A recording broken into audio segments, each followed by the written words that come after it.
Hello and welcome to the webinar, The Top 5 Trends to Watch in 2024.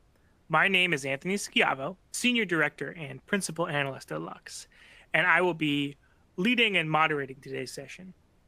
I will be joined here by my colleague Alina Strugut, Director of Global Research here at Lux Research. Throughout this webinar, you can type any questions that you have into the question box on your screen. Time permitting, we'll answer all the questions that we can. If your question does not get answered, please do not hesitate to email it to questions@luxresearchinc.com, and we will respond. And with that, let's jump into the presentation. So, Alina, how are you doing today? How are we feeling about the top trends in 2024? I'm great. Looking forward to starting the conversation. Absolutely.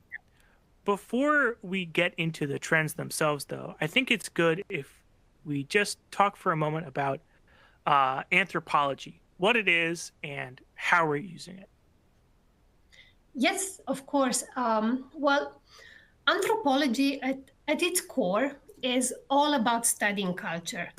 And when we talk about culture, you might think about your own cultural background, the vibe of a sport, or even a subculture that you were once part of. And culture is essentially a shared set of beliefs, of meanings, of expectations. And whether we're talking about American culture or football culture or the beauty culture, it's all about understanding people, their beliefs, and their behaviors. It's figuring out why people do or think or feel the way they do. And at Lux, we are combining this with machine learning and big data to study culture, and we do that by looking at language. So our predictive anthropology team dives into millions of online conversations to decode the beliefs and the hidden meanings behind various concepts and ideas that are vehiculated online. And you might ask, why beliefs and hidden meanings? And why not behaviors? Well, it's because beliefs shape the way people see the world and shape the way they act. Beliefs are deep rooted, they're internalized, they're collected through our early experiences and our education. And this is why they're more stable, and we often see them as normal. We don't think about them. And because of that, in conversations, most beliefs are implicit. They're not made explicit.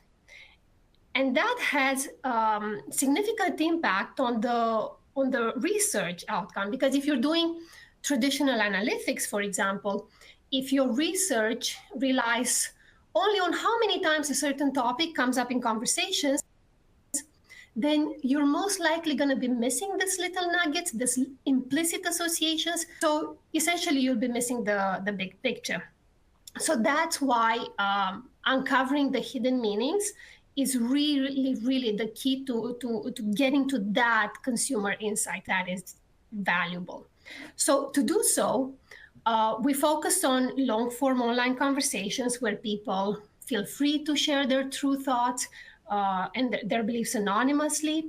And this allows us to analyze language in context. And by doing so, we uncover both the more obvious, the more logical associations, but also this indirect, this less obvious nugget that people, associations that they have with a certain topic. So understanding these associations gives you a deeper insight into the consumers, and it also helps our clients gauge how much consumer awareness there is around the topic and determine the best strategy, whether it's the right time to innovate, or maybe it's the time to improve marketing, to educate consumers about the product. So our goal here is to help our client truly understand consumers at a deeper level and to ensure that they're asking the right questions and that they're making informed decisions based on genuine, on authentic insights. That's in a nutshell what anthropology is about and how we use it at Lux. Awesome. So with that in mind, first, a quick technical note. Alina, I'm going to ask you to turn off your camera and then turn it back on for us because you're frozen right now. And Oh, while you're doing that, hey, there you are. While you're doing that, I am going to just talk quickly about 2023. We want to look back before we look forward. And there were three mega trends in 2023 that I think were really crucial. The first was inflation and finance. You know, inflation really hit a lot of consumers hard, and it really began to shift their thinking about products and about corporations. Two was AI. AI, of course, was this dominant trend. This man, Jensen Huang, became, his company, NVIDIA, became the most valuable company in the world as a result of the hype and maybe a bit of a bubble around AI. And companies are still really trying to figure out what to do with it and how to position it.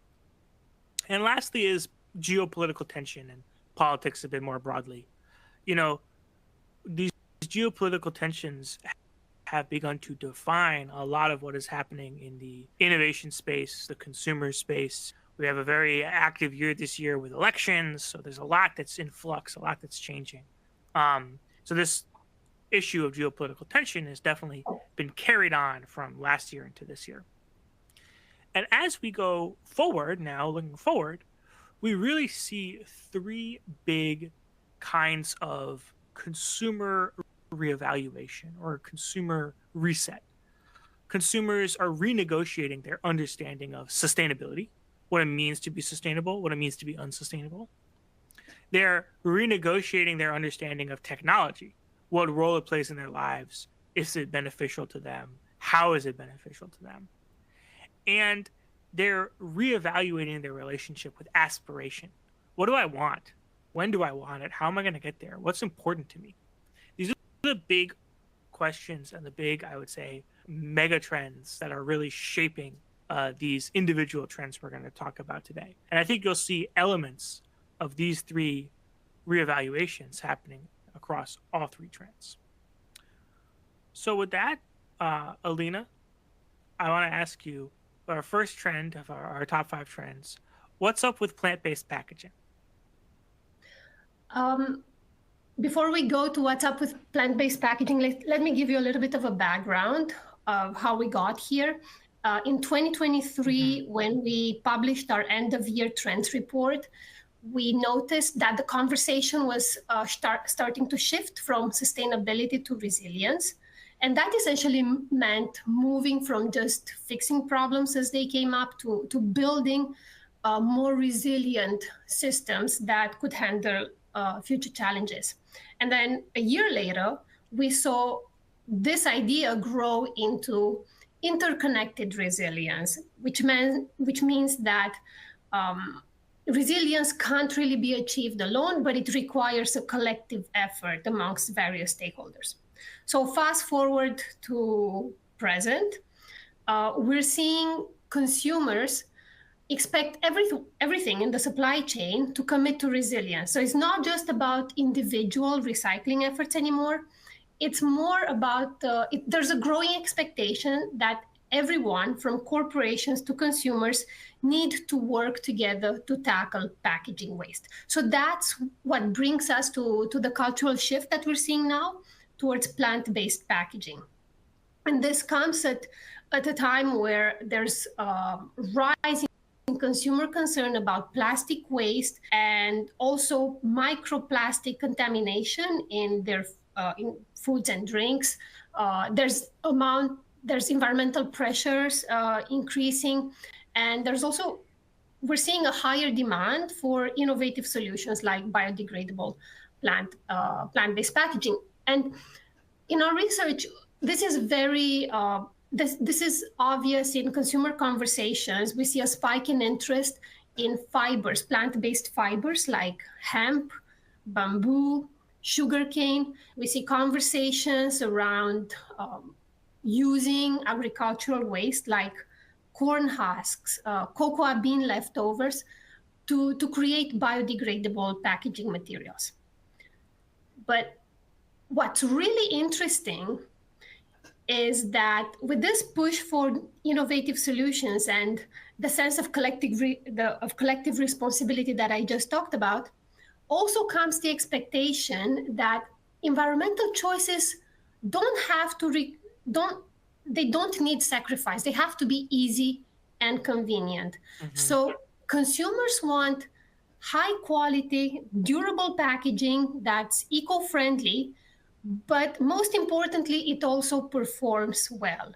They just don't want packaging that leaks or affects the taste or smell of their food. And they there's a lot of complaints that plant-based packaging is still not quite there yet in terms of quality. There's also, so what we're seeing is a tension between consumers wanting to do the right thing and then getting tired of always being responsible to do the right thing. So they're now holding producers and businesses accountable for using sustainable materials without compromising on quality and convenience. Yeah, and I think we're seeing that in the innovation space, right? You look at the funding for Sway and Notpla. These are algae-based companies, right? They're developing algae-based materials, and what's really novel about them is, they're targeting these form factors that consumers love, that are convenient, things like dissolvable Tide Pods, right? But that have come typically with sustainability drawbacks, whether that's difficulty in recycling or microplastics. There's this desire to kind of replicate those functions and that convenience, but in a package that's doesn't have those sustainability drawbacks. Of course, the problem is cost, right? We talked about consumers. They don't want trade offs, and you know that's not easy, right? Sustainability in a lot of ways is about trade offs. So these companies are having to triangulate to figure out what kind of trade offs consumers really are willing to accept. And as we're seeing, that performance is very important to them. Moving on from plant-based packaging, this is one of the ones that's most interesting to me as someone who loves treats. So, what can you tell me about redefining indulgence? Again, going back to our annual trends report that we published last January, we did notice that there was some sort of fatigue towards strict diets, and consumers were more interested in more flexible, non-restrictive diets. So they were ditching the stress of counting calories and counting macros, and instead there was this shift towards eating in a way that feels right for them personally. So indulgence isn't really seen as a guilty pleasure anymore. Consumers see it as part of a holistic approach to health. It's about enjoying sensory pleasures whilst also staying mindful of your health, of your psychological being, of the environment, of social connections. Food is a lot about social connections. So Mhm. essentially, people want to enjoy food without the guilt. So when it comes to conversations, we're seeing consumers craving unique, pleasurable eating experiences that includes food mashups, fusion foods, unexpected flavor and texture combinations. They do talk about indulging in treats that contain nutritious ingredients, but it's pleasure first and health second. So it's all about making indulgence as part of a well-rounded life and of a joyful lifestyle. Sharing food with others also plays a big role because it boosts social connections and also it increases overall satisfaction. And this comes up in a landscape where we're seeing a lot of tech innovations that look at products like Ozempic.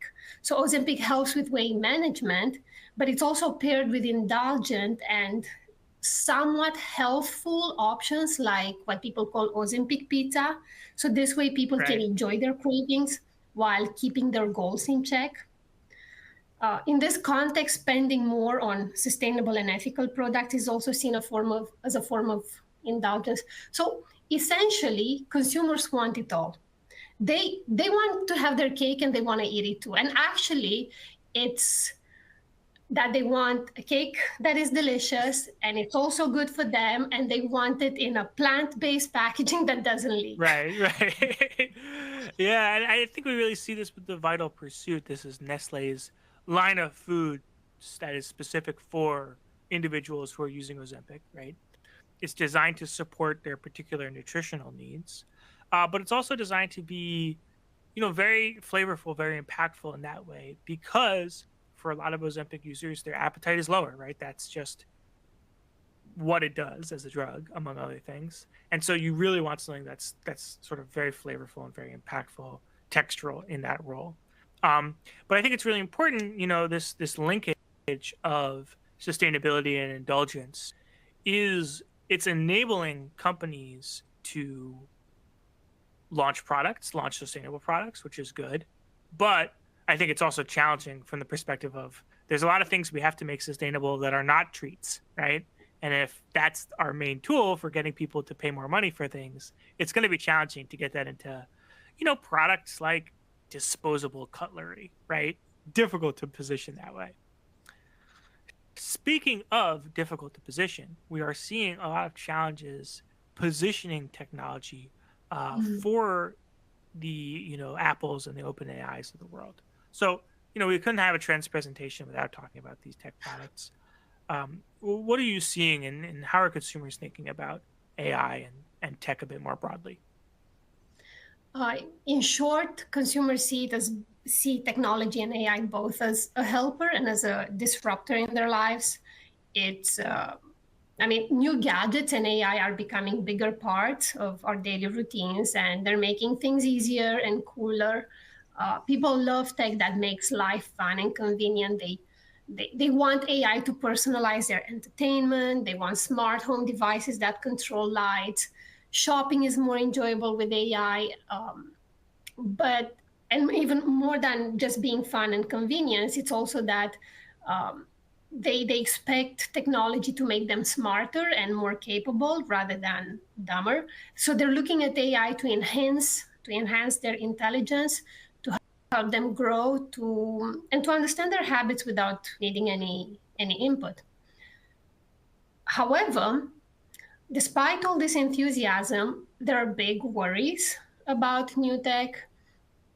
Consumers are concerned about job loss, about privacy. They're also concerned about tech becoming outdated. And missteps with tech rollouts like Google's Gemini launch, they've made these worries worse. Privacy is actually top of the game, so it's a huge issue. And consumers want strong data security because they keep hearing about data breaches. They're not sure how to trust AI when their data doesn't seem safe. They feel constantly monitored with every click.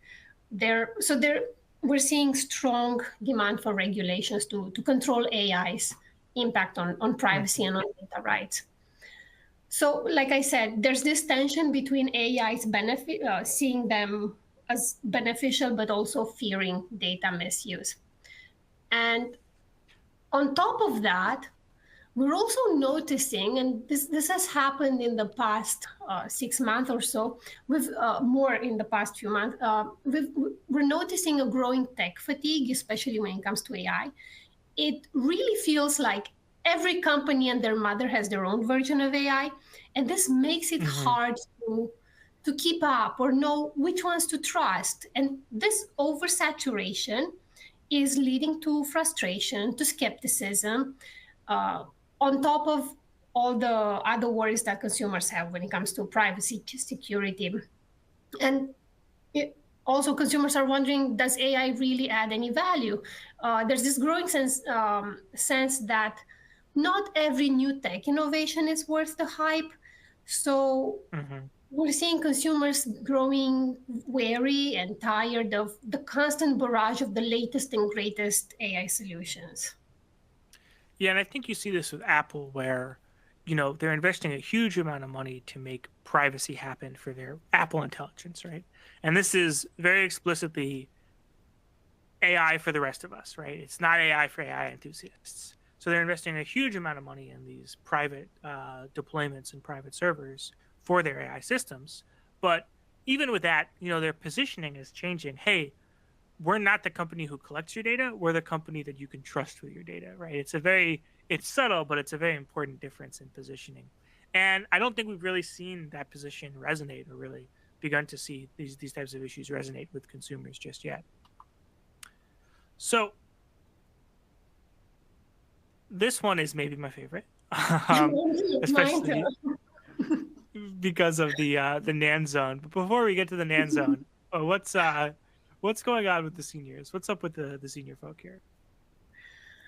Well, older adults are increasingly looking for a more active, a more enjoyable, and a health-focused lifestyle. Again, in January, when we published our annual trends report, we discussed moving from what we call social elevation to social balance. These are big words, but essentially it means that uh, consumers were focusing more on personal goals rather than what society expects of them. And with the population aging, we're seeing seniors break the mold of what aging traditionally looks like. The old idea of passive retirement is literally out of the window. Seniors want to take their Mhm. lives back, and they want to take their freedom back, and they want to do what makes them truly happy. They also aim to stay relevant, to stay active and in control. Being involved in work, in education, technology is also key for them. They don't want just to sit around. They want to stay busy. They want to stay engaged, and this also means staying healthy and youthful to keep chasing their dreams. If not now, then when? So yeah, seniors are also tech savvy. They're using tech to stay connected and to boost their quality of life.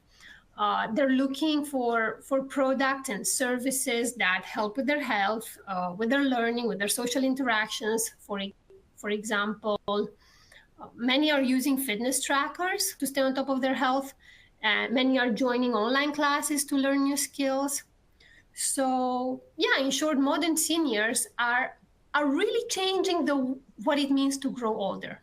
They're ditching the idea of a passive retirement for a life that's active, engaging, and health focused. They want to keep control, they want to stay relevant, and what they want is live life to the fullest. Yeah, and I think we see this with the Nan Zone. So Asda is a major grocery store chain in the UK. They hosted this Nan Zone, which is this event for seniors and particularly single seniors to watch the English team in the football tournament. It's European football, of course, for together with a community of other people of a similar age, right, in a kind of similar situation.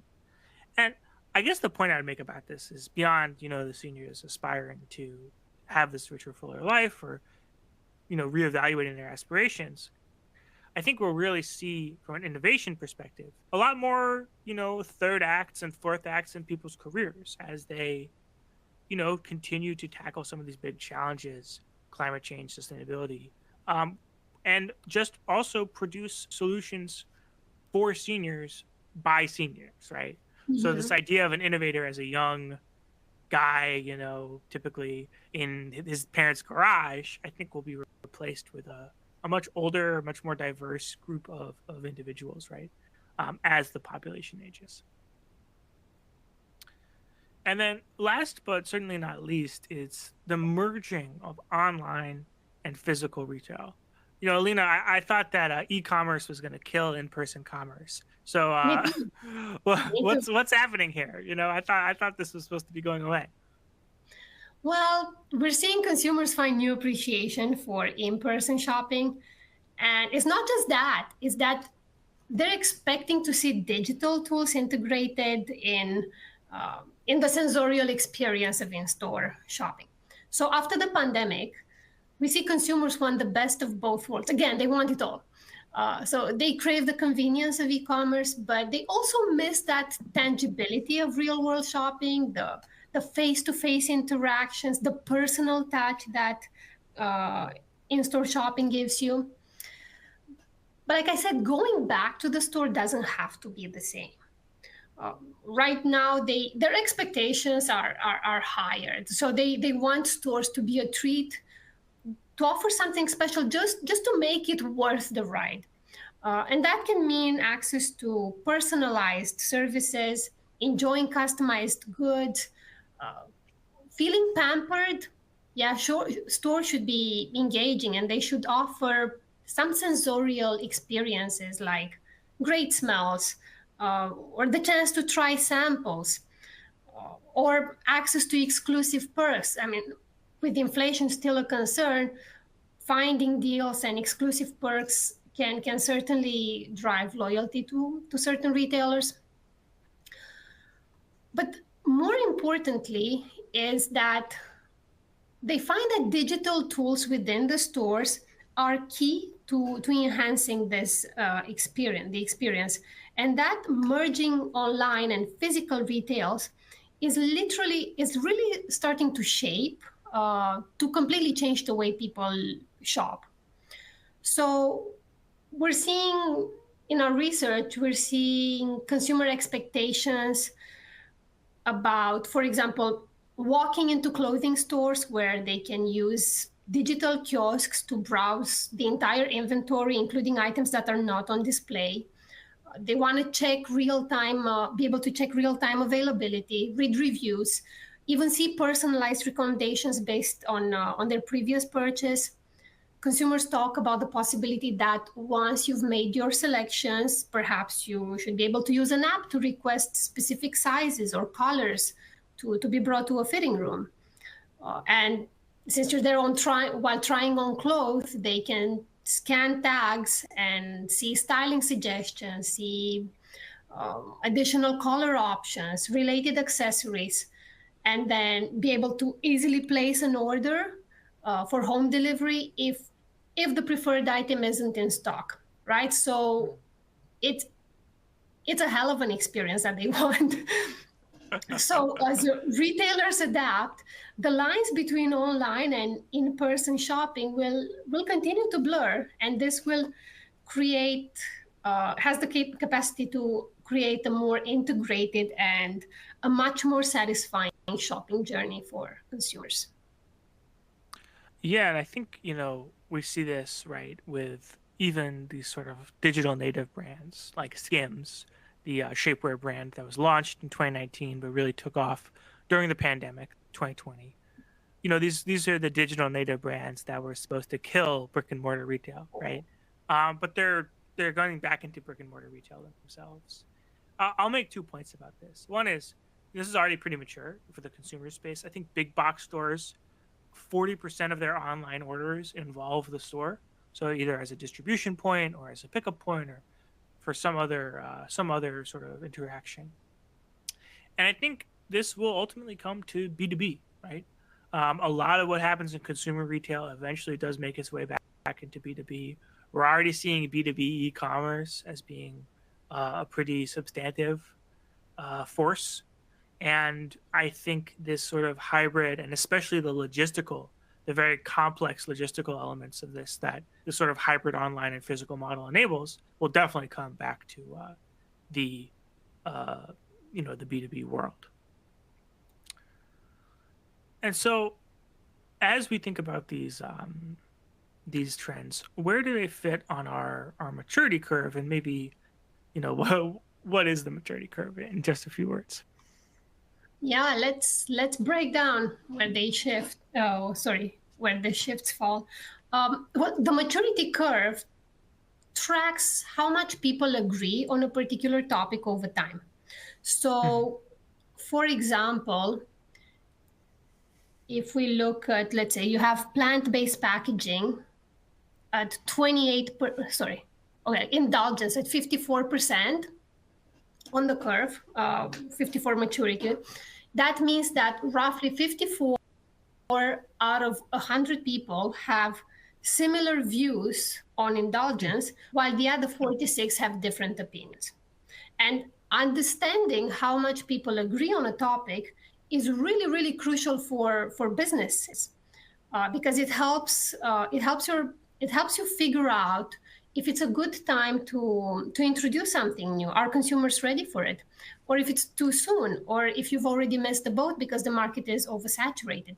So each phase comes with its own risks, but also with its own rewards. And knowing this can help our clients better plan their strategy.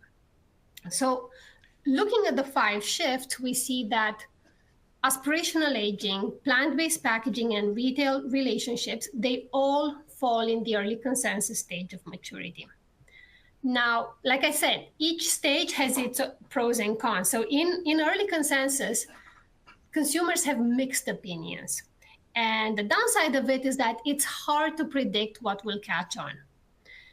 However, that basically, this uncertainty means that some new products might not hit the mark. But the upside is that businesses in this phase, they can shape the conversation and educate consumers, getting ahead of trends and positioning themselves as innovators. So, for example, a company focusing on plant-based packaging should focus on educated consumers about its benefits and quality assurances, so they can use marketing tools like infographics, testimonials to gain consumer trust. And this will allow themselves to establish themselves as innovators on the market. Next up, we're seeing indulgence that falls in the zone of innovation. This is the sweet spot, which is between 33 and 55% on the curve. And I'm saying that is the sweet spot for launching new products because the idea has already gained traction, but there's still room to shape it further. So products that combine health and pleasure have a good chance now, but there's still space to introduce new twists before the market Maybe gets new sweets, right? yes, maybe new sweets before the market gets too crowded. And then we're seeing tech enhancement that's just moved into established ideas, and in this phase, as I've already mentioned, consumers have strong fixed opinions about AI, and they're weighing the pros and cons. And there's also a sense of fatigue around AI, and plus there's a lot of competition. So standing out can be tough, and this requires either competitive pricing or unique offerings like AI that enhances human intelligence or AI with emotional intelligence. The good news is that because people's views are stable, businesses are able to predict how their products will be received. So this can allow for gradual improvements that align with consumers' evolving preferences. It's just that they have to be able to fully to get a really, really clear idea of what those preferences are and meet consumers where they're at. So, Alina, thank you for walking us through that. I just want to leave us with a few final thoughts here. One, we really got to look for sustainability without trade-offs. Of course, that's what consumers want, right? It may not be possible. It may be very, very difficult, but I think that has to be our North Star here. And consumers expect brands to meet them where they are. So whether that means picking trade-offs that consumers don't notice, picking trade-offs that consumers are acceptable with, or finding ways to eliminate those trade-offs entirely, that should really be the North Star for innovation. Two, I think we're still struggling to find the fit for AI. Consumers, the acceptance and the fears they have, their desire for AI, I don't think matches the level of investment, which has been enormous, right? And I don't think it matches the level of hype, which is also enormous. So I expect to see, some real fallout coming forward from this AI space going, in the next couple years, I'd say. And lastly, you really have to follow evolving aspirations. And I think this is so crucial. But what people want out of their lives is changing. It's reevaluating. We talked a lot about this growing population of seniors who are reevaluating their lives. But I think at all levels of society, you're seeing this grappling and this reevaluation with aspiration, what it really means. And that's shaping the kind of products that consumers want. It's shaping their desires. It's shaping how they're interacting with companies at every level, right? Yeah. So with that, I want to just say thank you. We will now be taking some questions. You can put them in the questions box still. We only have time for a couple, so if we don't get to them on this call, someone from Lux will be in touch after the webinar. We have a couple questions in here already. Um, One I think that's interesting is, a lot of the trends we talked about were in that kind of 18%, that early consensus, you know, one step before the zone of innovation. What should companies be doing about those kinds of trends? You talked about how the zone of innovation is a good time to launch products, but what's going to happen with those trends? Are they going to move into the zone of innovation? Should companies be doing anything with them? How would you advise clients around those trends? Um, so when we size our trends, we also we are predictive anthropology. So we also our technology allows us to predict how trends will grow, and Mm, oftentimes we see trends that are in early consensus being predicted to grow into the zone. And this is actually very valuable for our clients. It's not captured in our slide, but this prediction is very valuable for our clients because um, allows them to plan for future opportunities that will hit the sweet spot, that will hit the zone of innovation within 1 year or maybe 1 to 2 years, depending on what our data tells us. So this gives businesses the time they need to create something impactful, and it ensures that when their product launch, the market is ready and excited for it, mm, right? So yep. if a trend is in the early consensus, it doesn't mean that it has no it's not going to make it to the zone. Hmm. We have to look at the prediction. And like I said, And what oh, clients can do about it is educate consumers, be on top of the narrative around their product or their service, and control that narrative. and I think we have time for one more question here. We talked a lot about these trade-offs, but what can companies do to sort of balance these innovations against convenience, against cost? Do you have any examples, or any more words of wisdom, for our audience on this tricky sort of balancing act? Yeah, this balancing act of innovation and ethics and convenience is literally the $1 million question, right? But Hmm. this doesn't mean that it's impossible. And what our data tells us when we look at consumers is that companies really are expected to look at the whole picture. And that means checking out the entire life cycle of a product, from where the raw materials come from to how they're disposed of.